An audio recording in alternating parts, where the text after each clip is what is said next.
सज्जनों और देवियों, आपने भजन सुना धर्म साहब का जुगल जुगन का 16वां। कहते हैं हे साहब अब की बार जगा दो, हमारे शरीर में जहर की लहर उठती है, अमृत बूंद चुआ दो।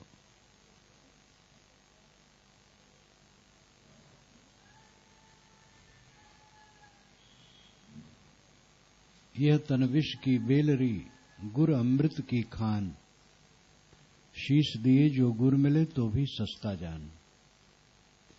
ये शरीर विष की लता है और गुरु अमृत की खान है। सर देने पर भी ऐसे गुरु मिले तो सस्ता है। जीव मात्र गुरु है, लेकिन जिसमें गुरुत्व का उद्घाटन हो गया उसके जीवन का गुरुत्व सार्थक है। वेदांत की भाषा में कहें तो जीव मात्र ब्रह्म है, परमात्मा है, खुदा है, गॉड है। लेकिन जब उनका ब्रह्मत्व उद्घाटित हो, जितने नर नारी यहां बैठे हैं, नर नारी देह है, आत्मा नर नारी नहीं। आत्मा काला गोरा नहीं, आत्मा बूढ़ा और बालक नहीं है, आत्मा धनी निर्धन नहीं है, आत्मा ब्राह्मण शूद्र नहीं, हिंदू मुसलमान नहीं है। सबका आत्मा एक समान शुद्ध बुद्ध निर्मल है, दुखहीन है। आप दुखी हो, अपने को जानते नहीं हो। अपने को जान जाओ, दुख मिट जाएगा। सही ढंग से जान जाओ। बुद्धि से जानना एक होता है और एक आचरण से जानना होता है। बुद्धि से तो जानने कुछ लोग जान जाते हैं कि मैं अमर आत्मा हूं, लेकिन रहनी वैसा नहीं बना पाते हैं तो दुख नहीं मिटता है। सबका आत्मा दुखहीन, परम कल्याणमय, आनंदमय है। वो दुखी है क्यों? अपने को न समझकर, स्त्री मान करके अपने को, ये देवियां समझते हम स्त्री हैं, पुरुष समझते हम पुरुष हैं। स्त्री पुरुष तो खोल है, ये देह की खोल। आत्मा शुद्ध बुद्ध निर्मल है। अनादिकाल से देह ग्रंथ में पढ़ करके इसने विकारों का समुच्चय कर लिया है। काम, क्रोध, लोभ, मोह, राग, द्वेष, ईर्षा, छल कपट एक भोग वासना से उदय होते हैं। भोग की प्रवृत्ति, अधिकार की प्रवृत्ति। भोग वासना, अधिकार की वासना जितनी बढ़ेगी, दूसरे पर कब्जा करने की चेष्टा, दूसरे को दबा सता करके अपना स्वार्थ साधने की चेष्टा होगी। और उतना मारामारी होगी, उतनी तकलीफ होगी। स्वार्थ को जीते बिना कोई सुखी नहीं हो सकता है। स्वार्थ की आवश्यकता है, और असली स्वार्थ तो बहुत जरूरी है। एक भक्त ने कहा एक संत से, साहब आप स्वार्थी हैं, तो चिढ़ गए। तो हंसने लगा भगत। मैं बीच में हस्तक्षेप किया कि भाई मैं तो महास्वार्थी हूं। तो सब सामान्य हो गए। स्व अर्थ स्वार्थ, स्व आत्मा। आत्मा का अर्थ क्या है? दुख से रहित रहना। दुख से छूट जाना महास्वार्थ है। ऐसा स्वार्थी होना चाहिए। ऐसा स्वार्थी लौकिक स्वार्थी नहीं होता है। लौकिक स्वार्थ भी है, भोजन चाहिए, कपड़े चाहिए, निवास चाहिए, तकलीफ हो जाए, रोग व्याधि लग जाए, चिकित्सा चाहिए, औषध चाहिए। ये सब स्वार्थ ठीक है, तो बढ़ बढ़ के स्वार्थ है। किसी घर में ऐसा नहीं है कि उसमें 10 लोग हैं तो 8 लोग खाते हैं और 2 लोग नहीं खाने पाते हैं। 8 लोग कपड़े पहनते हैं और 2 लोग नंगे हैं।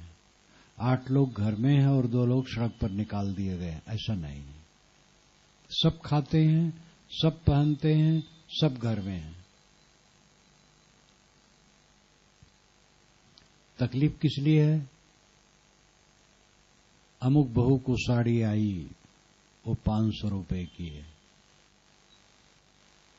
और मेरी साड़ी 450 की है।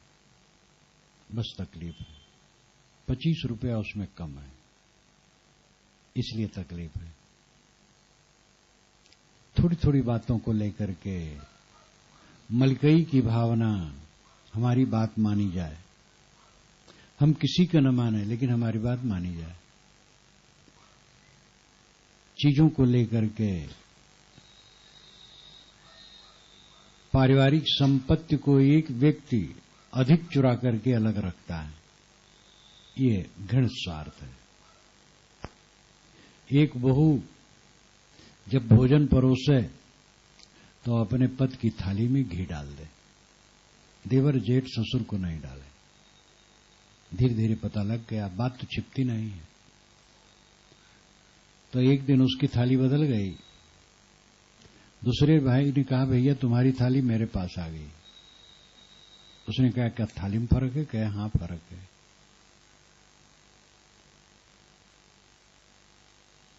घी खाने से कोई फायदा नहीं है,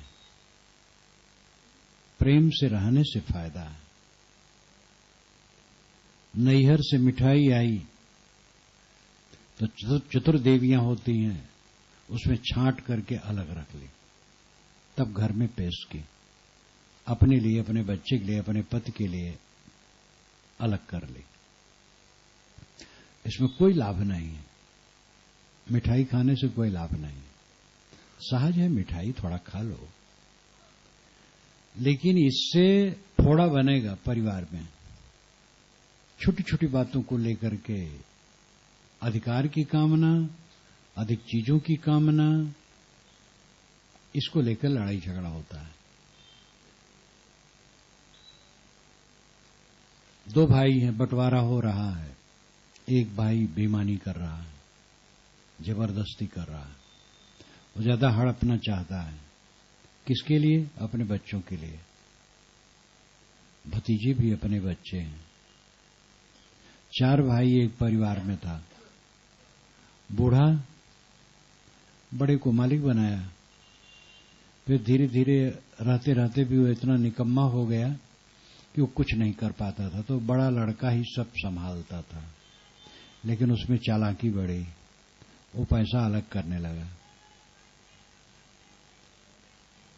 और पिता के रहते रहते एक अलग मकान बनवाया। पिता मर गए, बंटवारा की बात आई, सब चीज बटी। बंटवारा में भी उसने ज्यादा अपना दबाया। फिर कहा, भैया ये मकान जो अलग बना है इसकी जरूरत नहीं है, बेच दिया जाए, क्योंकि कर्ज है, उसको पटा दिया जाए। और कर्ज भी धोखे में रहा, कर्ज उतना नहीं था। फिर कुछ दिन के बाद कहा, ये मैं ही खरीद लो, और भाइयों को समझा करके स्वयं आधे दाम पर खरीद लिया। ये सारी चालाकी उसने अपने बच्चों के लिए की, लेकिन थोड़े दिन में जो तमाशा हुआ, उसके लड़के उसके विरुद्ध हो गए। अवंततः भतीजों ने उसकी सेवा की।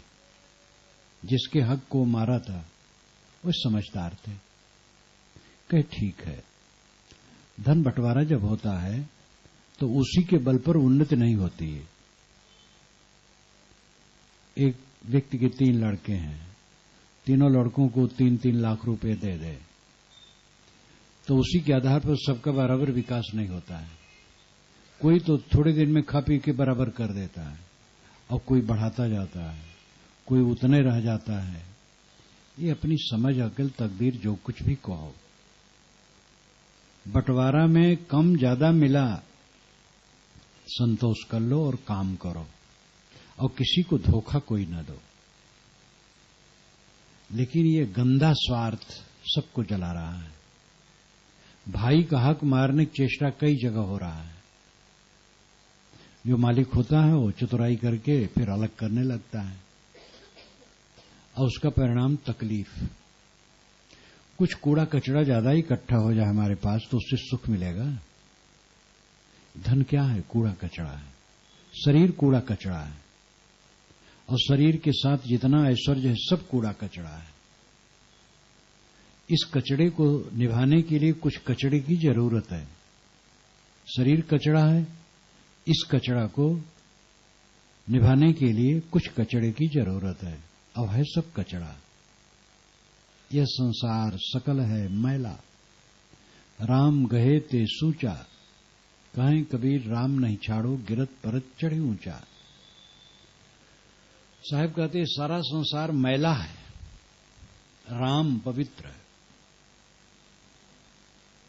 इसलिए राम को पकड़ो, गिरते पड़ते ऊपर चढ़ते चलो। राम क्या है? अंतरात्मा। एक राम तो दशरथ का पुत्र है, वो हमारा पूर्वज है, श्रद्धेय है, आदरणीय है। लेकिन जो राम परम उपासनी है वो आत्मा है। श्री राम से हमसे मुलाकात नहीं हो सकती है, वे हमें मिल नहीं सकते हैं। और कल्पना करो मिल भी जाए तो क्या होगा? बिछुड़ जाओगे, मिल ही नहीं सकते हैं। कबीर साहब से कोई मिलना चाहे, कहां मिलना होगा? कोई मिलने वाला नहीं है। परमात्मा की कल्पना हम अगर करते हैं रामकृष्ण को छोड़ करके, और भी ऐसे वो निराकार निर्गुण परमात्मा है, कल्पना करते रहो, कोई मिलने वाला नहीं। आत्मा परमात्मा है जो आपके साथ है। साथ कहने का तरीका है, आप ही वह हैं। सारे दुख और सुख का घात प्रतिघात कहां पड़ता है? आप पर। आप ही केंद्र हैं। ऐसा जीवन जियो कि दुख सुख के द्वंद्व से ऊपर उठ के रहो। पहली बात, अपने को समझो कि आप शुद्ध चेतन आत्मा हैं। आप स्त्री पुरुष नहीं है, धनी निर्धन नहीं है, ऊंच नीच नहीं है, शुद्ध निर्मल आत्मा है। और ये देह संबंध अविद्या से, अज्ञान से है। और देहधारी जीवन भर केवल दुख भोगता और कुछ नहीं पाता है। एक लालिमा रहती है, एक दिखावा रहता है, और जीवन भर चांटे चांटे चांटे चांटे। पहले माँ बाप के चांटे खाने पड़ते हैं, आगे चल करके बच्चों की चांटे खाने पड़ते हैं। हाथ से भले न मारे, बचन बाण मारते हैं। मारने वाले भी कुछ होते हैं, दुर्व्यवहार करते हैं। सारा प्रेम स्वार्थ से जुड़ा है। स्वार्थ बदलता है, प्रेम बदलता है, अब आदमी दुखी होता है। पहले से समझ लो, दुनिया का प्रेम कच्चा है।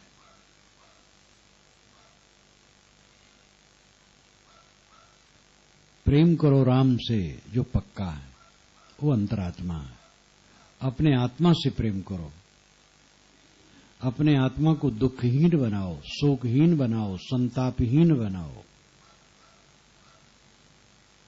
सबके प्रति शुद्ध प्रेम रखो, मोह कहीं न रखो।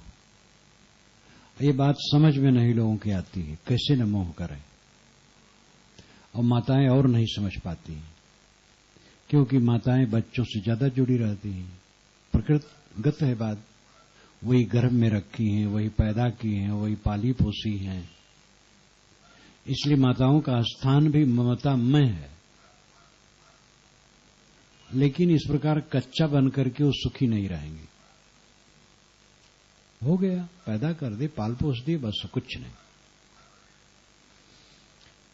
कमाए खाएं, हाथी घूमे गांव गांव, जेकर हाथी तेकर नाव। अवध क्षेत्र में कहावत कहते हैं कि हाथी गांव गांव घूमता है। जिसका हाथी उसका नाम रहता है, और हाथी वाला कुछ पता है? जिसके पास हाथी होता है, हाथी का दूध तो मिलता नहीं है, हाथी से क्या मिलेगा? बस उसको खिलाओ पिलाओ, शोभा है दरवाजे का, कभी थोड़ा मोड़ा बैठ करके चले गए, और हाथी से क्या मिलेगा? बस यह फलाने बाबू का हाथी है, तैसे लोग कहेंगे फलाने बाबू का लड़का है, बस हो गया। और लड़के से क्या पाओगे? लड़के से कुछ मिलने वाला है? कुछ नहीं मिलने वाला है। जहां जहां मन लगाओगे वहां वहां से तकलीफ मिलने वाली, ये पक्का समझ लो। जहां मन लगाओगे वहीं तकलीफ शुरू।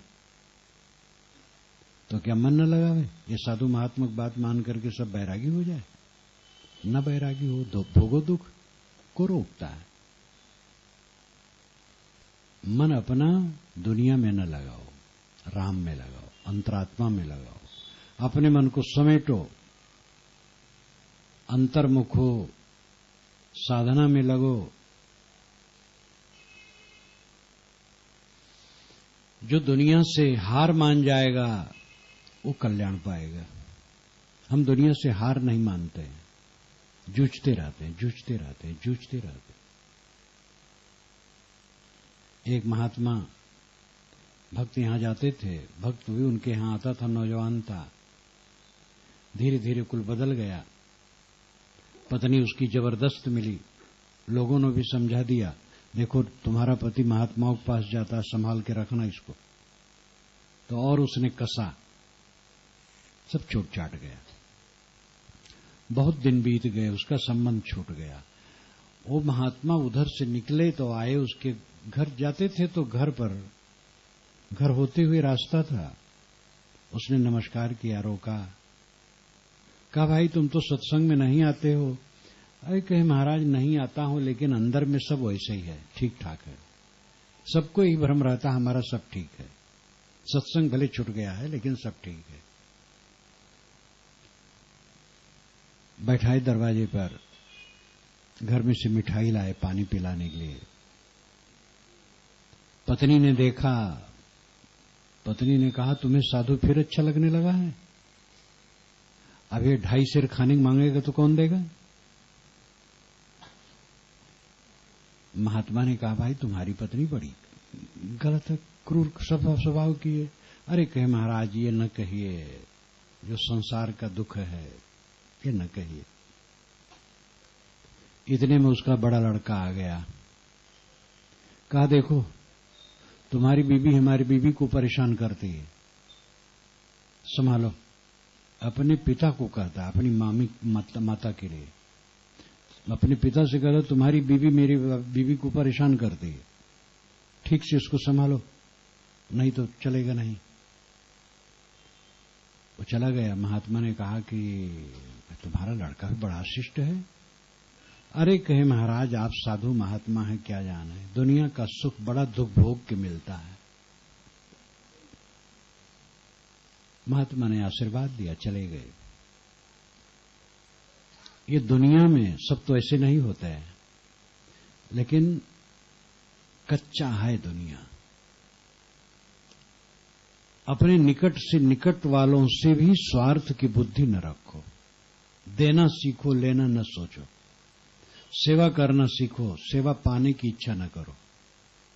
मगबो भलो न बाप सो, जो विधि राखे टेक। अवध क्षेत्र में कहावत है, बाप से भी मांगना अच्छा नहीं है, अपने को संभाल करके रखो। जो स्वार्थ को जीतेगा वो उसका प्रेम बढ़िया रहेगा, जो स्वार्थी होगा उसका प्रेम बढ़िया नहीं रहेगा। मैंने पहले कहा कि आत्म कल्याण स्वार्थ वो बड़ा प्यारा है, सबको स्वार्थी होना चाहिए, अपने आत्मक कल्याण करो। दूसरा स्वार्थ है भोजन पानी, जरूरी है, उसको लो, उसमें झगड़ा नहीं। झगड़ा वाला स्वार्थ कलुषित है। मकान का बंटवारा हो रहा है तो छांट करके कमरे, अच्छा वाला अपने तरफ, ये स्वार्थ गंदा है। चीजों के लेने देने में खींचतान, भोगों के, प्रतिष्ठा के, यही सब नरक करता है।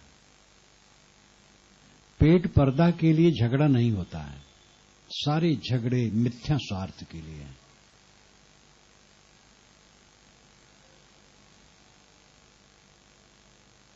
इस संसार में जीने का तरीका है सुख से सेवा करो, सबके साथ सुंदर बर्ताव करो और सबसे निष्प्रेह रहो। देना सीखो, पाने की इच्छा न रखो, जो मिले ठीक है। दूसरे ने जो सेवा कर दी धन्यवाद दो, नहीं सेवा की धन्यवाद दो, मीठा बोला धन्यवाद दो, कट बोला धन्यवाद दो। कहीं भी अपने दिल को दुखाओ ना, अंदर से इतने मजबूत बनो कि सब जगह सुखी रह सको। आजकल विवाह बहुत सावधानी से होना चाहिए, सब समय होना चाहिए, लेकिन आज चक्कर मकर बहुत बढ़ गई है। धन बढ़ा है, ये सब जानते हैं, सर्वत्र धन बढ़ा है। गरीब लोग भी, पहले होता था कि मजदूर बेकार हो जाएंगे, मशीन आएगी, मशीनीकरण खूब हुआ और मजदूर गांव में नहीं मिलते हैं। अब गांव फसल काटने के लिए बड़ी बड़ी मशीनें आती हैं। और एक सज्जन कह रहे थे कि गेहूं काट करके खलिहान में रखना और उसकी मिजाई करना, ये सब में ऐसा हो गया कि आषाढ़ की वर्षा आ गई, तो अगले वर्ष सावधान हो गया। मशीन आती है, मशीन वालों का पड़ाव रहता है, वहां बुक करा दो, बस क्रम से वो आ जाएंगे। तो कहा अगले साल मैंने साहब ऐसे किया, मशीन को बुक करा दिया, एक ही दिन में पूरा गेहूं रबी फसल का रफा दफा हो गया। जो पिछले साल में बड़ा दुख हुआ था, आषाढ़ लग गया था निकालने में अन्न, एक ही दिन में वो क्या बाली बाली काट लेता है, काट करके अंदर मशीन में मीज देता है, वसा देता है, और गेहूं उसी के उसमें जो पात्र रहता है बड़ा, यानी ठेला, उसमें भरता जाता है और ला करके दरवाजे पर ढाल देता है, पैसा दे दो, मामला खत्म। मैंने कहा मजदूर नहीं मिल, कहीं महाराष्ट्र में मजदूर मिलते ही नहीं। मजदूरों का भी स्तर ऊंचा उठा है, सरकार भी उन पर ध्यान दे रही है, देना ही चाहिए। सब तरफ धन बढ़ रहा है, मध्यम वर्गीय में बढ़ा है, उच्च वर्गीय में और बढ़ा है, और उच्च वर्गीय में और बढ़ा है। ये धन हितकर है और अहितकर है। भोजन अमृत है और ज्यादा खाओ तो जहर है। धन आवश्यक है, रुपये की जरूरत है, रुपया निंदनीय नहीं है। एक महात्मा भी बस पर बैठे, टिकट नहीं है तो कंडक्टर कहेगा रुपया लाओ, रुपया नहीं तो उतार देगा। रुपये की जरूरत, रुपये की मान्यता है। रुपया अपने में कुछ नहीं है, चीज तो है अन्न पानी कपड़े लत्ते बर्तन ये सब, लेकिन रुपया के एक मान्यता है और उससे अपना काम चलता है। लेकिन वही जब ज्यादा हो जाता है तब भोग की भावना बढ़ती है, तब उलूल जुलूल खर्च, विषय विलास में फूकना, और उसी में खींचातानी, और उसी में घर में नरक। और इसको लेकर के जितने संपन्न कहलाने वाले हैं, महा दुख बढ़ रहा है। संपन्न साधारण सब में, गांव में अभी काफी कुछ सरलता है, लेकिन ये शहर की हवा गांव में भी गई। टीबी ने खूब प्रदूषण फैलाया है, झोपड़ी झोपड़ी में टीबी हो गया है, और उसमें सब देखते हैं, ललचाते हैं। टीवी में झट से आ गया ड्राइंग रूम, और सुंदर सूट पहन करके नर नारी बैठे। अब वो गांव वाले भी मन होता ऐसे ड्राइंग रूम होता, ऐसे सूट पहन के बैठते, और उसमें कुछ लोग हैं संतोष कर लेते मन मार करके भाई है नहीं, और कुछ उद्दंड लोग हैं तो बेईमानी बदमाशी करके वैसे करना चाहते हैं। तो प्रदूषण खूब फैल रहा है, भोग है ऐश्वर्य का। और इस प्रदूषण में जो उद्दंड लोग हैं वो काफी उन्मादी होकर के दुराचार कर रहे हैं, और वो दुखी होते और कुछ नहीं होते, अंत में दुखी होते हैं। अपने को संभालो। घोड़ा बहुत तेज तर्रा रहे है तो उस पर बैठ करके चलाने की आपकी अक्ल और शक्ति भी तो होनी चाहिए, नहीं तो उठा के पटकेगा, हाथ पैर तोड़ेगा। धन बढ़ रहा है, धर्म नहीं बढ़ रहा है। सेवा और संयम ये धर्म है।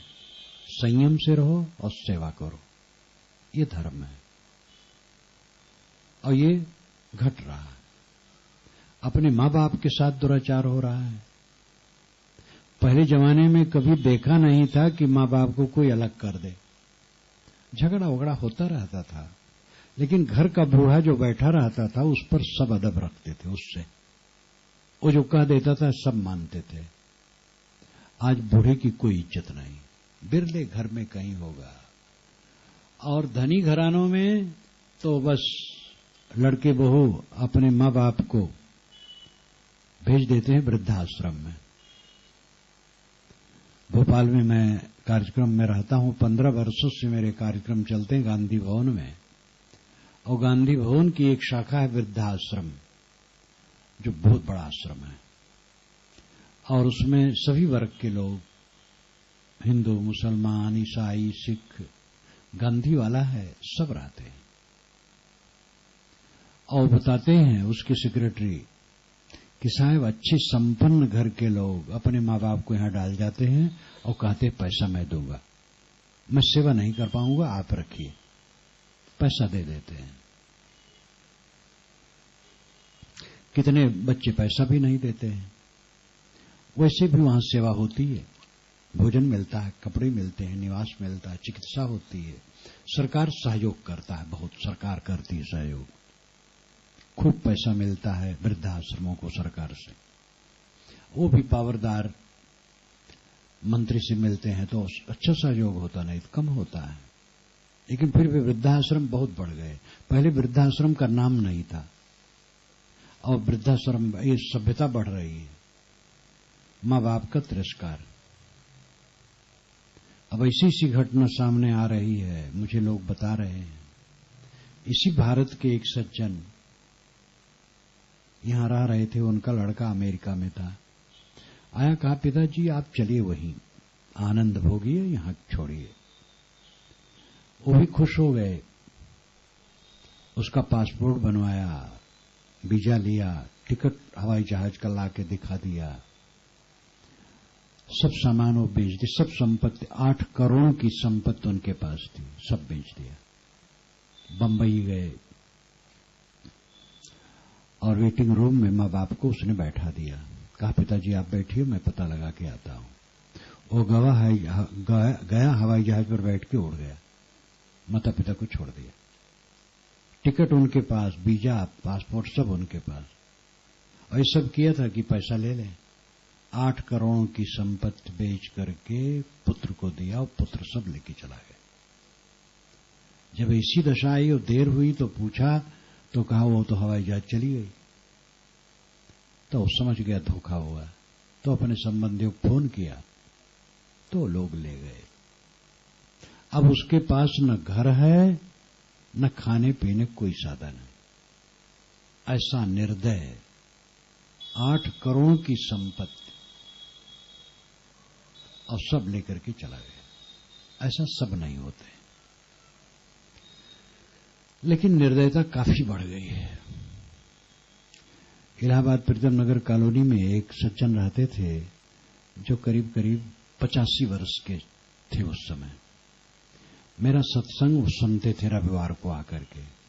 कहते थे महाराज सवेरे जब 5 बजे बजता है यहाँ रिकॉर्डिंग भजनों का, तब मैं व्यायाम करता हूँ छत पर और नाच उठता हूँ, बड़ा आनंद आता है। व्यक्तिगत मिले कि महाराज मेरा जो बड़ा लड़का है वो अमुक शहर में रहता है, वहां मैं गया। छोटा लड़का यहां साथ में है, इंजीनियर है, बड़ा लड़का भी इंजीनियर है। मैं तो सेवा मुक्त हूं। मेरी पेंशन 600 रुपया कुल है, पहले जमाने की सर्विस थी। तो छोटे लड़के के पास गया था, वो बड़े शहर में बताया। तो वहां गया तो 2 दिन रहा। मैं सोचता था 10-20 दिन रहूं। तो बहू ने कहा, पिताजी जहां आप रहते हैं वहीं रहना चाहिए। अब इतना कहना काफी था महाराज, और वहां क्या रहता। अगले दिन चला आया। यहां पर 10 बजे लड़का खा के चला जाता है। मैं अगर बहू से कहूं कि बेटी सब्जी तो ठीक है बनी रहे, लेकिन 1 बजे जब मैं खाऊं उसी समय 4 रोटी बना दो, तो मुझसे कुछ नहीं कहेगी, बना देगी। अपने पति से कहेगी जब वो आएगा तो मुझे वो बहुत डांटेगा। इसलिए मैं भी वही 10 बजे खा लेता हूं। तुम्हारा रखा रहता है वही ठंड ठंड खा लेता हूं। मैं ड्राइंग रूम में बैठा रहता हूं, वहीं बैठता हूं। क्या करूं, कहां जाऊं। लेकिन जब लड़के का आने का समय होता है ऑफिस से, तो मैं उससे निकल करके गली में घूमता हूं। क्योंकि अगर ड्राइंग रूम में बैठा रहूं तो वो देखता तो पसंद नहीं करता है, अच्छा उससे नहीं लगता है। मैं सोचता हूं ऐसा न हो भोजन न देंगे आगे। मैंने कहा घबराओ न, देंगे, लज्जा उज्जा भी तो है, ज्यादा शंका करना भी ठीक नहीं। अब तो बेचारे वो चले गए होंगे, बहुत दिन हुआ। एक घटना भी 15 वर्ष पूर्व मेरे सामने आई थी बात। ये जमाना है जिसके दोनों लड़के इंजीनियर हैं, वो पिता इतना मासूम, इतना दुखी है। तो ये सब घृणित स्वार्थ बुद्धि जो बढ़ गई है, जो अपने माँ बाप का तिरस्कार करते हैं, कुछ दिन के बाद उनके बच्चे उनसे ज्यादा तिरस्कार करेंगे, क्योंकि प्रगति ज्यादा हो गई रहेगी, वो ज्यादा आधुनिक हो गए रहेंगे। आज की जो आपके लड़के हैं आधुनिक हैं, लेकिन उन लड़के के लड़के और आधुनिक होंगे, तो उनकी दशा सब बिगड़ेगी। कितनी बहुएं अपने पति को यही पट्टी पढ़ाती हैं कि पिता से अधिक ससुर में प्रेम करो, भाई से अधिक साला, बहन से अधिक साली, घर से अधिक ससुराल, ससुराल ज्यादा प्यारा है। लेकिन उन्हीं का लड़का अगर ऐसा करने लगे, जो अपने दामाद को खींचते हैं, उन्हीं का लड़का ऐसा करने लगे तो उनको क्या लगेगा फिर? दुख। ये जीवन यंत्र में एक जगह गड़बड़ी होगी, सब जगह गड़बड़ी होगी। जो अपने सास की सेवा न करेगी, आदर न मानेगी, 4 दिन के बाद उसकी बहू आएगी तो उसके लिए क्या होगा? जो लड़के माँ बाप का आदर नहीं करते, कुछ दिन के बाद उनके लड़के उनका क्या आदर करेंगे? एक सज्जन आए बुजुर्ग, कहे साहब मेरे लड़के कहते हैं कि इतना बड़ा घर में रहकर इतने बड़े घर में क्यों रखे हो और क्यों रहते हो, इसको हमें दे दो। कि साहब सब लड़कों के पास घर है, खूब सबको दे दिया हूं, संपत्ति बांट दिया हूं, लेकिन वो सोचते ऐसे बड़े घर में क्यों रहते हैं, हमें दे दें तो हम किराए पर उठा दें, छोटे कमरे में रहें। कई अड़चने करते हैं। एक दिन एक मेरा पुता आया मेरे सामने, कहा बाबा मेरे मामा पप्पी जो आपको तकलीफ देते हैं, मुझे बहुत कष्ट होता है, और मैं समझ लीजिए मैं जवान होऊंगा तो इनको सिखाऊंगा फिर।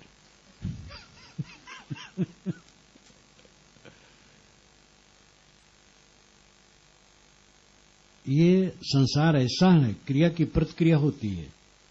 हंसो तो लोग हंसने में सहायक होंगे, रो तो कोई सहायक नहीं होगा। रस्म से अलग है, कोई मर गया है तो दूसरे आए, नहीं रोने का मन है तो भी रोने लगे। और देवियां ज्यादा रो लेती हैं, इनको रोने में आंसू बहुत जल्दी आ जाता है।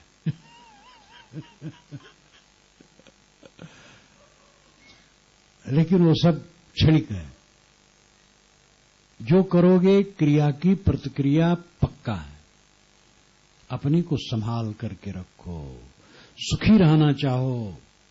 दिल जोड़े से बड़ा दुख हुए नहक कोई दिल जोड़े, ये मैंने बचपन में सुना था। भादों का महीना था, खेत में था, निराई खेत की चल रही थी, फसल की। मैं छोटा बच्चा था, लेकिन गांव का आदमी तो उत्साह रहा, खेत में था। एक लड़का गाते हुए जा रहा था, वो 15-16 वर्ष का रहा होगा, मेरी उम्र तो 8-10 की रही होगी। दिल जोड़े से बड़ा दुख हुए, नहक कोई दिल जोड़े। दिल जोड़े में चकई चकवा रात बिलग होई चाहे, नहक कोई दिल जोड़े। कहते चकवी चकवा आपस में प्रेम करते हैं, लेकिन जब रात होती तो बिछुड़ जाते हैं, वो भटक जाते हैं। नहक कोई दिल जोड़े, दिल जोड़े से बड़ा दुख हुए, नहक कोई दिल जोड़े। ये पूरा वेद शास्त्र है। जहां अपना मन लगाओगे वहीं से पीड़ा मिलेगी। दशरथ ने कैकेयी में मन लगाया, वहीं से पीड़ा मिली। राम में ज्यादा मन लगाया, वहीं से पीड़ा मिली। भरत में उतना मन नहीं लगाया, राम में लगाया। राम बड़े भी थे, लेकिन शर्त यह थी कि भरत को राज्य मिले। ये लोग नहीं जानते, वाल्मीकि रामायण में है। कैकेयी के पिता ने दशरथ से कह लिया था कि मैं कैकेयी तभी तुम्हें दूंगा जब ये निश्चय कर लो कि कैकेयी से उत्पन्न बच्चा ही गद्दी पर बैठेगा अयोध्या के। तो मोह बस उन्होंने स्वीकार लिया था। कैकेयी बहुत सुंदरी थी, लेकिन वह उनके मन में चोर था कि शर्त है भरत की गद्दी के लिए, और राम को गद्दी देना चाहे। भरत जब ननिहाल गए तो राम की गद्दी तैयारी करने लगे, और उसी में सारा विस्फोट हो गया। अगर वे सभी भाइयों को बुला करके रखते तो राम की गद्दी हो जाती। इन गलत व्यवहार की तकलीफ हुई। राम राज्य को तृण के समान त्याग दिए, चल दिए निर्मोह होके। लेकिन मृग में मोह किए तो तुरंत तकलीफ हुई।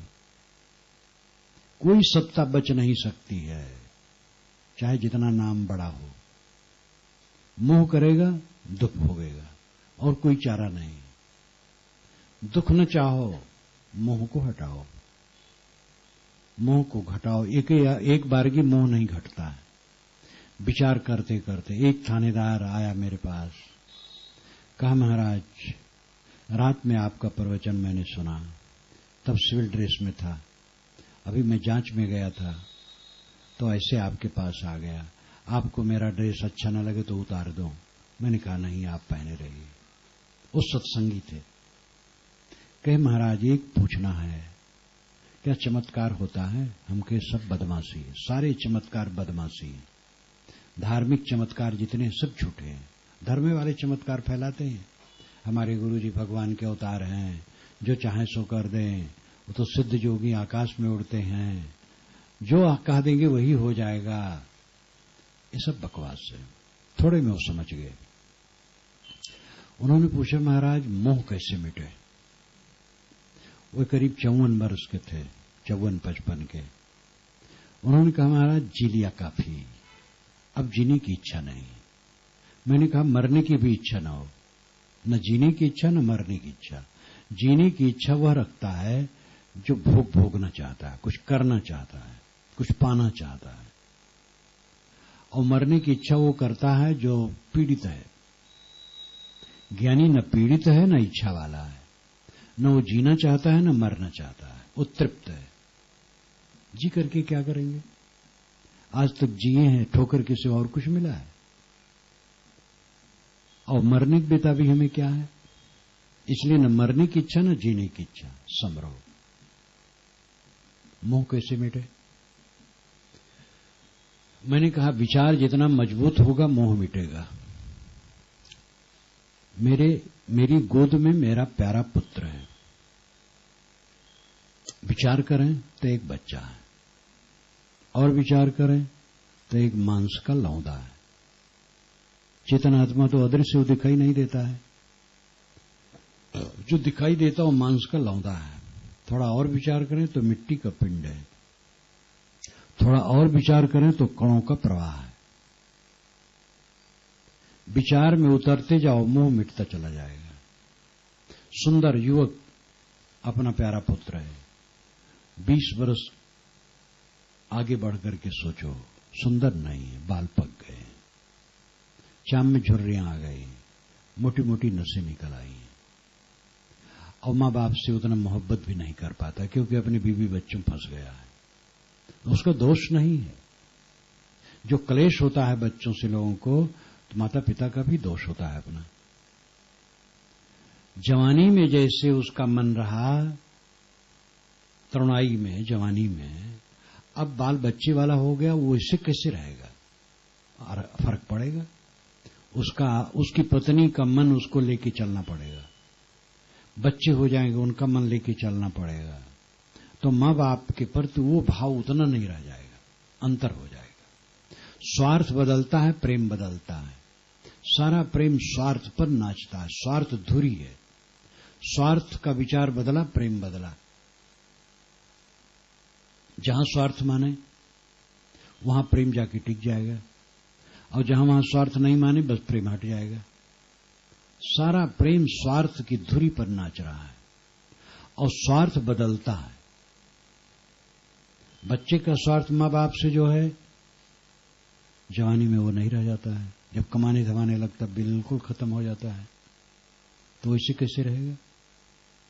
ऐसे सब का है, सब जगह देख लो। समय के अनुसार स्वार्थ बदलता है, और स्वार्थ के अनुसार प्रेम बदलता है। इसलिए प्रेम जो दुनिया का है एकदम थोथा है, कच्चा है, भूसी भरी है। उसमें शुद्ध प्रेम सबके प्रति है।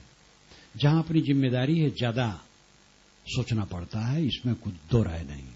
लोग कमाते हैं तो अपने घर में लाके रखते हैं, बांटते नहीं आते हैं। किसान भी अन्न पैदा करता है तो खलिहान से उठाता अपने घर में लाके रखता है। एक एक टोकरी बांटते नहीं आता है, ये संभव ही नहीं है।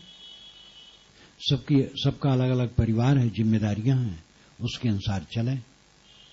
लेकिन दूसरे परिवार को धोखा नहीं देना है। अपने लिए, अपने बच्चों के लिए, अपने परिवार के लिए दूसरे के बच्चों को धोखा नहीं देना है। अब आदमी इसमें कच्चा हो जाता है और दुख में फंस जाता है। अंदर से सब कुछ निकलता है। ये बड़े बड़े वृक्षों में फूल फल कहां से आते हैं? अंदर से आते हैं। खुराक प्रकृति से पौधे लेते हैं, वृक्ष लेते हैं, और बीजी असर के अनुसार उसमें फल फूल आते हैं। ऐसे इंसान के विचारों से ही उसके जीवन में सब कुछ प्रस्फुटित होता है, खिलता है, बढ़ता है। विचार गंदे होने पर वाणी गंदी होती है, कर्म गंदे होते हैं, और जीवन गंदा होता है। धन भले रहे ज्यादा, लेकिन वो सुखी नहीं रहता है। जिसके विचार निर्मल हैं, उसकी वाणी निर्मल होती है, उसके कर्म निर्मल होते हैं, उसका जीवन निर्मल होता है, वो अंदर बाहर ठोस और सुखी रहता है। गुजर उसका भी होता है। लेकिन चमक दमक का जो आकर्षण है,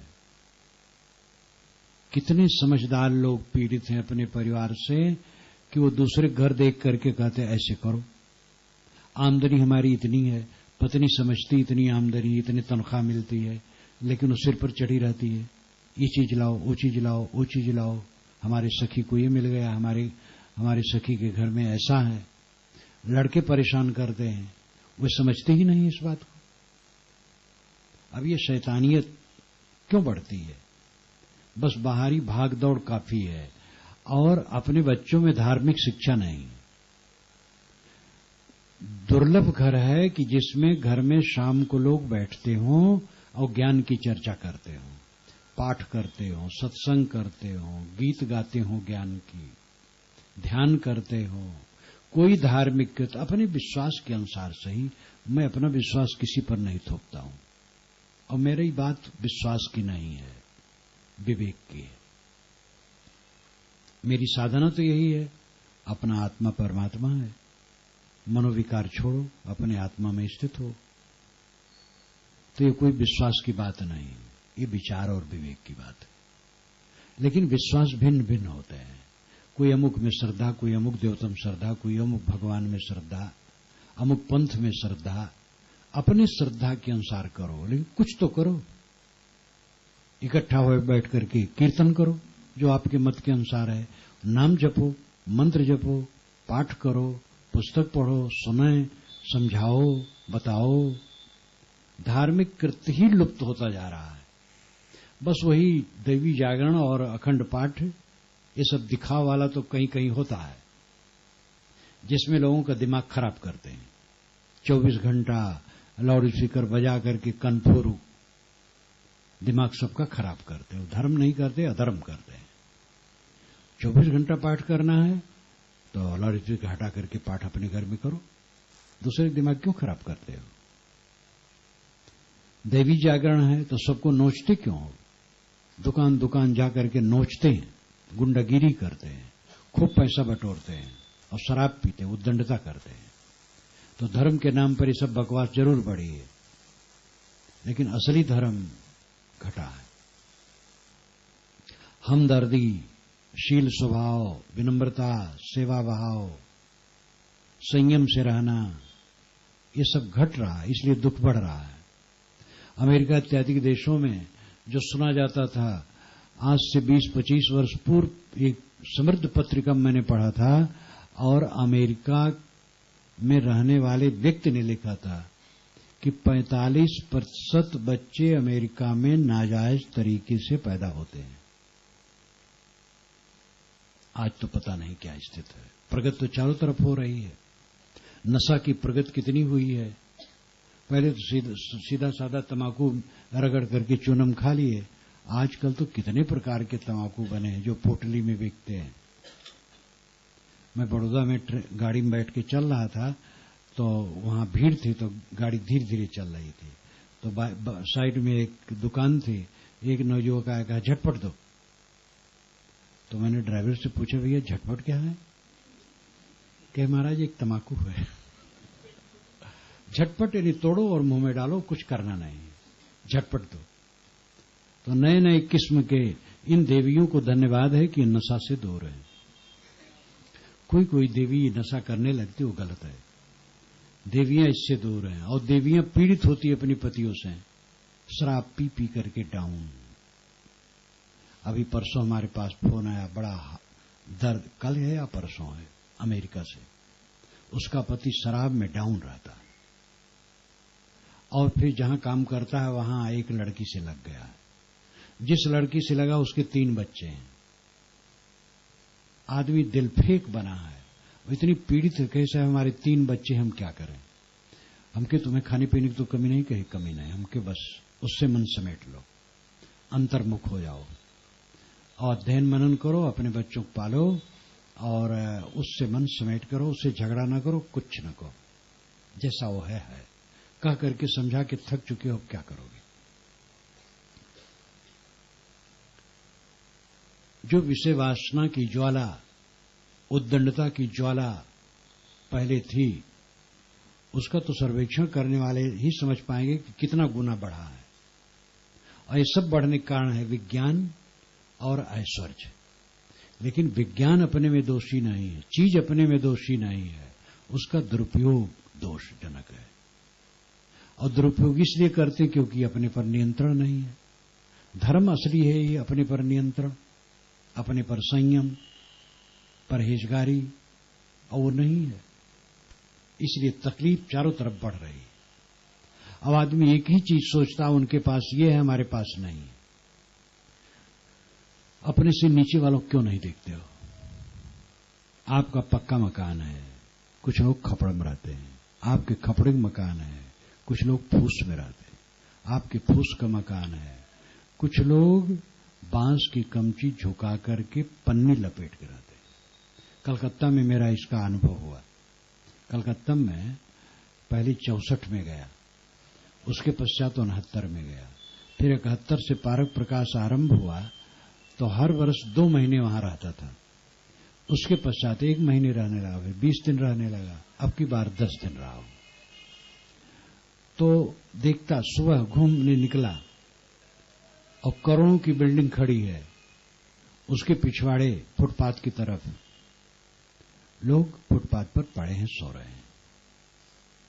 जहां फुटपाथ नहीं है, बिल्डिंग का दूसरा हिस्सा है, जमीन वैसे पड़ी है।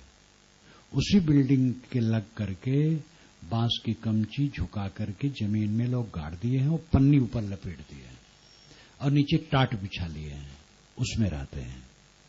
और सामने 3 ईंटा 3 पत्थर रख करके उस पर अपनी डेगची रख दी, उसमें पका लिए और खा लिए। ऐसे लोग भी हैं। आप तो फूस किया खपड़े मकान में या पक्के मकान में है। आपके पास मोटरसाइकिल नहीं, कितने लोग साइकिल नहीं है और वो भी सुख से जी रहे हैं।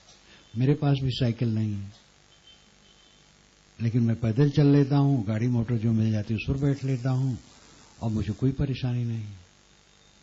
महात्मा लोग गाड़ी वाले बहुत हैं, तो मुझे भी कुछ महात्मा लोग राय दिए आपको गाड़ी ले लेना चाहिए और गाड़ी से चलना चाहिए। मैंने कहा मैं गरीब आदमी हूं, गाड़ी मुझे लेने की जरूरत नहीं है। गाड़ियां हमारी खड़ी हैं चारों तरफ। ट्रेन में बैठता हूं वो करोड़ों की गाड़ी है, बस में बैठता हूं वो भी बहुत कई लाख की गाड़ी है। और भगत लोग गाड़ी ले आते हैं, नहीं गाड़ी आती है तो किराए पर गाड़ी लेकर ही चल देते हैं। हमें अपनी गाड़ी की कोई जरूरत नहीं। क्यों दुखी हो? दरिद्रता कहां रहती है? इच्छा में। इलाहाबाद में मैं बैठा, उद्देश्य से बैठा, पुस्तक और पत्रिका के प्रकाशन के लिए बैठा। पत्रिका कलकत्ता से प्रकाशित हो रही थी प्रेम प्रकाश के घर से। वो ज्यादा दिन चलने वाला नहीं था, अब बूढ़े हो गए। और पुस्तकें काशी से प्रकाशित हो रही थी, बुकसेलर यहां से, बुकसेलर मर गए। तो इलाहाबाद में संस्था कायम की गई प्रेस के लिए, प्रकाशन की दृष्टि से। वहां हम लोग बैठे, एक टाइम भोजन बनाते खाते थे, दूसरे टाइम नहीं। बहुत मुख्तसर में काम करते थे, लेकिन अपने भक्त से किसी से कहते नहीं थे। प्रेम प्रकाश को कह दें तो 10-20 हजारों भेज सकते थे, लेकिन नाम कभी नहीं लेता था, अपने ढंग से चलता था। एक बार हमारे संत ने कहा, साहब 1000 रुपया कुल है। वर्षा का टाइम था, वो 78 रहा होगा। लखनऊ की तरफ से था, लखनऊ की तरफ था और उनको भेज रहा था इलाहाबाद। तो कहे साहब 1000 रुपये वहां कुल है। हम कहे कोई बात नहीं, तो आप कब आएंगे? तो हम कहे 1000 रुपया है तो तुम क्या करोगे? हम समाज लेके आएंगे, तुम कैसे कर पाओगे? यहां भक्त लोग चाहते हैं तो भक्त तो यहां रहेंगे। तो उसी समय कबीर दर्शन लिख रहा था, कुछ लिख गया था। तो कहे साहब कबीर दर्शन आप कब लिखेंगे? हम कहे जब समय होगा लिख जाएंगे, कोई परवाह नहीं। तो उनको भेज दिया। जहां से गए एक भगत ने 1 बोरी गेहूं दे दिया। एक स्थान से 8 बोरी गेहूं एक ब्रह्मचारी ले जाकर इलाहाबाद पहुंचा दिया। एक भगत बुलाए थे, उनके यहां गया तो 1000 रुपया उन्होंने दिया। मैंने कहा क्यों देते हो? कि साहब सेवा में। हम कहे ठीक है। हम अपने शंकर भगत यहां गए जो हमारे खास एकदम बल थे। जब उनके यहां पहुंचे तो उनसे मैंने रोक दिया था कि आप अन्न लेके न आओ, मोटे शरीर, बूढ़े, परेशान हो जाते हो। जैसे बैठा तैसे उन्होंने कहा साहब आप रोक दिए हैं, अन्न न लाओ, वहां संत क्या खाएंगे? हम कहे ठीक है भगत जी, जो आप देना चाहो दो। तो उन्होंने तैयारी करवाई। तो 35 बोरिया चावल, गेहूं, दाल, गुड़ तैयार किया, साफ सफाई करवा करके। तब मैंने कहा भगत जी तो अब हमें भी छोड़ दो, मैं चला जाऊं इलाहाबाद। अब तो वर्षा का इंतजाम आपने कर दिया, तो कबीर दर्शन मुझे लिखना है।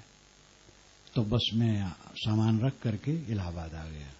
जब वहां पहुंचा दरवाजे पर तो संत हंसे, कहे साहब आप कहते थे नहीं आएंगे, आ गए।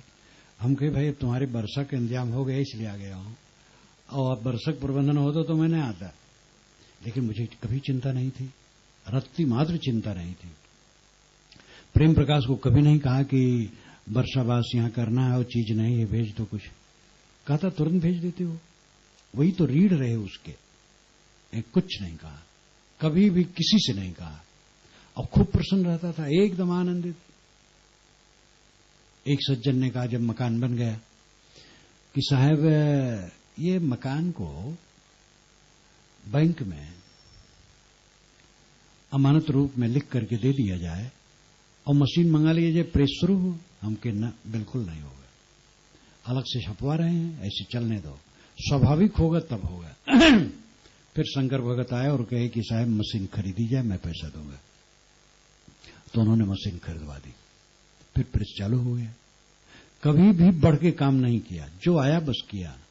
और कभी असंतोष नहीं रहा, कभी ये था ही नहीं। हमारे एक मित्र थे अस्थाना जी, अभी गत वर्ष में शरीर छोड़ दिए हैं।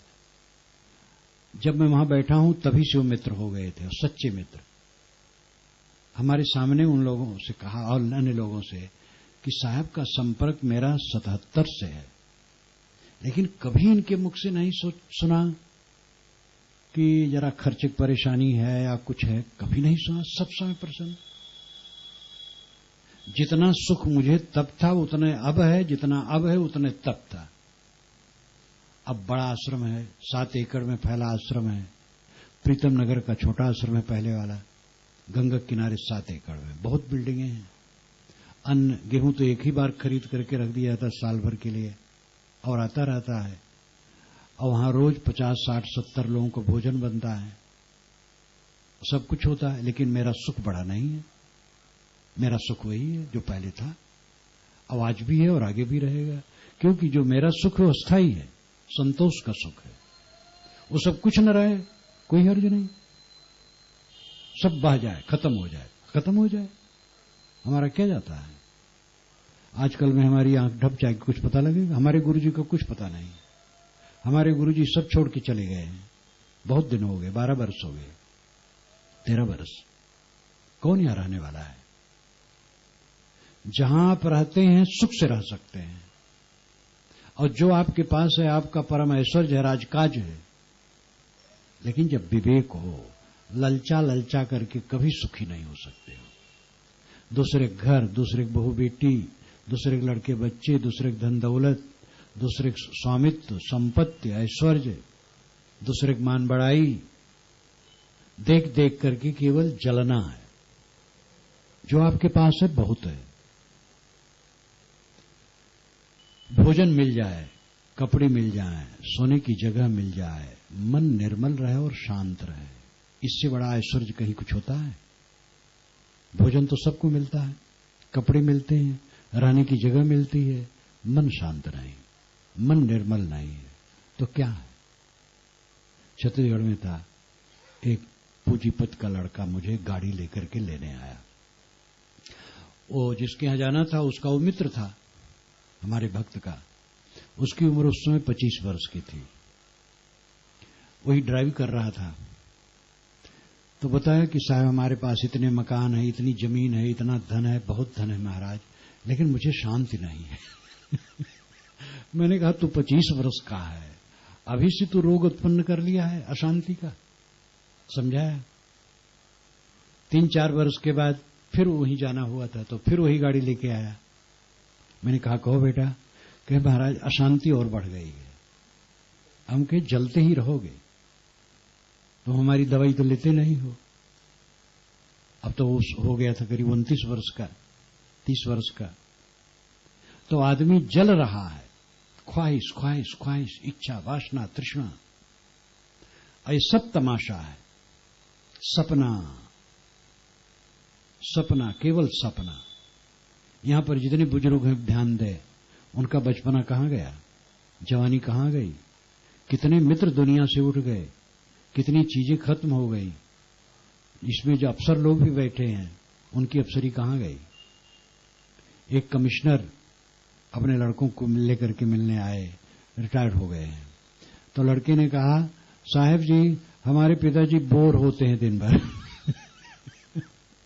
अब कमिश्नर थे तो सुबह से उनके दरवाजे लाइन लग जाती थी, अब बोर हो रहे हैं। हाई कोर्ट, सुप्रीम कोर्ट के जज अपने बंगले में बैठे घुट रहे हैं, क्योंकि आत्मज्ञान नहीं, जीवन का सदुपयोग नहीं है। लोग कहते समय काटे नहीं कटता है, और मेरा समय इतना छोटा रहता है, एकदम छोटा, 24 घंटा का समय छोटा, और मुझे लगता ही नहीं कि कट नहीं रहा है, सब समय आनंद। अंदर से ज्योतित हो जाओ। अंतर ज्योति शब्द एक नारी, हरि ब्रह्मा ताके त्रिपुरारी, ते तिरिये बगलिंग अनंता। और जीव रूप एक अंतर्वासा, अंतर ज्योति की इन प्रकाशा। जो अंतर ज्योति है आपका आत्मा, उसकी तरफ लौटो। अष्टाचक्रानों द्वारा देवानाम पूर्योध्या, तस्याम हृदय कोश स्वर्गो ज्योति सावृता। ये अथर्ववेद में आता है। 8 चक्र 9 द्वार वाली देवताओं की अयोध्यापुरी ये शरीर है और उसमें सोने का खजाना है और ज्योतित है, अलंकारों में कहा गया है। कबीर वाणी और वेदवाणी अलंकारों में ज्यादा है। 8 चक्र, मूलाधार, स्वाधिष्ठान, मणिपुर, अनाहत, विशुद्ध, आज्ञा, सहस्रार, श्रुत, कमल, ये 8 चक्र गुदा से लेके खोपड़ी तक माना गया है और है चक्र कहीं नहीं, लेकिन ये पुरानी मान्यता है।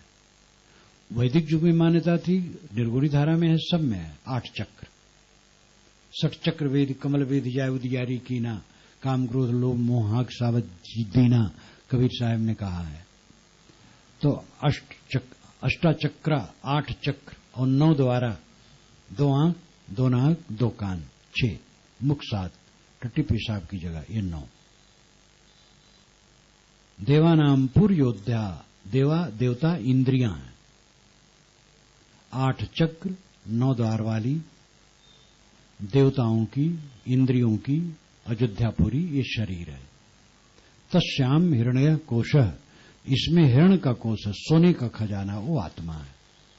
स्वर्गो ज्योत सावृता है, वो ज्योत से आवृत है, यानी ज्ञान से जगमगा रही है वो ज्योति। और उसको समझ जाए, उसमें शांत हो जाए तो स्वर्ग है।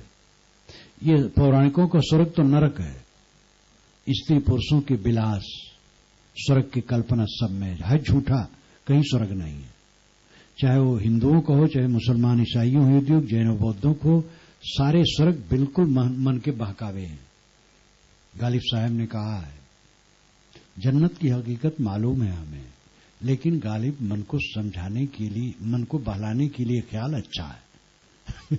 गालिब महाकवि हुए हैं उर्दू के। उन्होंने कहा है कि जन्नत की वास्तविकता, स्वर्ग की वास्तविकता मैं जानता हूं कि ये बिल्कुल कल्पना है, लेकिन मन को बहलाने के लिए अच्छा है। तो जो पौराणिकों का स्वर्ग है वो तो बेकार है, झूठा है। आध्यात्मिकों का स्वर्ग है मन की शांति। साहब ने कहा है होए बेहिस्त जो चित्त न डोलावे, जो चित्त को चंचल न करे उसको बहिस्त है। बहिस्त नाम स्वर्ग, मन की शांति स्वर्ग है। अपने पर कम खर्च करने की चेष्टा करो, दिखावा की बात छोड़ो। दिखावा करोगे, चमक दमक अनधिकृत रूप में बटोरना चाहोगे, पाप करोगे, बचोगे नहीं। और पाप काटेगा, और 4 दिन की चांदनी फिर अंधेरी रात, शरीर का पता नहीं लगेगा कहां गया, और भाई बंधु और बाल बच्चे कहां हैं। ये कर्मों का परिणाम, उसका बंडल साथ में चलेगा और उलाएगा। इसलिए आज सावधान हो जाने की आवश्यकता है। अपनी सत्ता और महत्ता को समझें। आप शुद्ध बुद्ध चैतन्य ज्ञान स्वरूप हैं, अमर हैं, नित्य हैं, आनंदमय हैं। आप में कोई क्लेश नहीं है। सारा क्लेश अविवेक के कारण है, देह बुद्धि के कारण है। देह बुद्धि से फिर स्थूल बुद्धि, फिर स्वार्थ बुद्धि, गंदी स्वार्थ बुद्धि, और उसी में पड़ करके बस नौका खुली और रस्सा टूटा, और बहाव के साथ कहां जाकर के लगेगी ठिकाना नहीं। इसलिए इसमें लंगर होना चाहिए, पाबंदी होना चाहिए, ब्रेक होना चाहिए। गाड़ी में ब्रेक रखते हैं, मन में ब्रेक नहीं रखते हैं। ललचा ललचा करके सब दरिद्र, दूसरी चीजों को देख देख के ललचा ललचा करके सब दरिद्र। और जिसके लिए ललचाते हैं वो सब नरक है। स्त्री पुरुष का शरीर सबसे ज्यादा लालच इसी में है। और स्त्री पुरुष का शरीर क्या है नरक के अलावा? हाड़ मांस, टट्टी पेशाब, सब चाम का बैग लेकर के घूम रहे हैं। अंदर में क्या भरा है? और फिर उद्वेग, काम क्रोध लोभ मोह तृष्णा वासना, यही तो सब इसमें है। क्या धरा है? बाहर का सब क्या है? अपनी संपत्ति को समझो, आप दिव्य हैं। इस कूड़े कचड़े में मत मोहिए, विवेक में जागृत होइए, आत्मा को समझिए और अपने आत्मा का काम कीजिए। इसलिए सभी नर नारी को चाहिए ज्ञान के ग्रंथों का जो तत्व चिंतन पूर्ण ग्रंथ है, ऐसे ग्रंथों को पढ़ो, ऐसे विचारों को सुनो, सीडी इत्यादि में सुनो। जहां प्रवचन साक्षात हो वहां सुनो, नहीं तो सीडी में सुनो। और अकेले में रोज बैठो, सब घर में सत्संग होना चाहिए, और नहीं तो अपना तो करो, और आध्यात्मिक खुराक बढ़ाओ, आध्यात्मिक शक्ति बढ़ाओ। जब आध्यात्मिक शक्ति बढ़ेगी तो मन का रोग घटेगा। लोभ, लालच, क्रोध, काम, लोभ, ईर्षा, द्वेष, ये सब क्षीण होंगे। विकार जितने क्षीण होंगे उतनी निर्मलता आएगी, उतनी शांति आएगी, उतनी तृप्ति मिलेगी। जहर की लहर, विष की लहर उठे घट भीतर, अमृत बूंद चुआए दीजे ना। धर्म साहब बहुत महान संत हमारे पंथ में हुए हैं। उन्होंने कहा शरीर में जहर की लहर उठती है, विष की लहर उठती है। क्रोध आया, काम आया, लोभ आया, मोह आया, ईर्षा आई, चिंता आई, उद्वेग आया, ये जहर है, जहर की लहर है। इसमें अमृत का बूंद ज्ञान है, भक्ति है, विवेक है, विचार है, ऐसे परहेज है। बस सुबह से शाम तक घुड़दौड़ बकवास। समय निकालो, 1 घंटा सब लोग समय निकालो, आध्यात्मिक चिंतन मनन में लगाओ, देखोगे फर्क कितना पड़ेगा। कुछ दिन में बड़ा फर्क पड़ जाएगा। सबको अनुभव हो सकता है काम में लगे तो। मेरा स्वयं अपना अनुभव है, और जो हमारे साथी बराती भक्त सज्जन हैं वो लोग कहते हैं कि साहब पहले की जो वृत्ति थी बहुत बदली है, बहुत शांति मिली है, बड़ा फर्क पड़ा है। करेगा तो फर्क कैसे नहीं पड़ेगा। बाहर की चीजों में तो कठिनता ही नहीं, असंभव है। 80 वर्ष का बूढ़ा 20 वर्ष का होगा? कभी नहीं होगा। ठिकना है लंबा कैसे होगा? टेढ़मेढ़ शरीर है तो सुंदर कैसे हो जाएगा? स्त्री पुरुष, पुरुष स्त्री कैसे हो जाएंगे? दुनिया के भोग कठिन ही नहीं, असंभव है। लेकिन मन की शांति संभव है। मन मार लो, समेट लो, निष्काम रहो, निर्माण रहो, झुका लो। निष्काम रहो तो पदार्थों से उद्वेग नहीं मिलेगा, और निर्माण रहो तो मनुष्यों से उद्वेग नहीं मिलेगा। निष्काम है तो जो मिलता है काफी है, कोई पदार्थ की इच्छा नहीं, जो सहज है बहुत है। और निर्माण है, गरिया लो भाई, कोई गाली आपको दे और चुप हो जाए तो बन सके तो कहो भैया और गाली दे लो, अभी कम है, और सह लो, देखो आप विजयी हो जाओगे। लेकिन ये बड़ी वीरता की बात है। सहनशील वही हो सकता है जो वीर है। जो वीर है वही सहनशील है। जो जितना तुरंग मिजाई उतना दुर्बल है, जितना क्रोधी है, उद्वेगवान है, उतना दुर्बल है। नहीं सप्ताह प्रत्सपाम किंचित दमम द्वारम हमृस्य वेदिम गुह्यम ब्रह्म तदिदम ब्रवीम नहीं मानसा श्रेष्ठतरम ही किंचित। ये महाभारत में आता है। मैं गाली खा करके गाली नहीं देता हूं, थोड़ी भी गाली नहीं देता हूं। मुझे गाली मिलती है लेकिन मैं थोड़ी भी गाली नहीं देता हूं। क्यों? दमम द्वारम हमृस्य वेदिम। मैं जानता हूं कि आत्म दमन ही अमृत का द्वार है। अपने मन को मार लेना ही अमृत के भवन में प्रवेश है। लोभ मोह मार लो, क्रोध मार लो, ये 3 दुश्मन हैं। अपने आनंद भवन में पहुंच जाओ।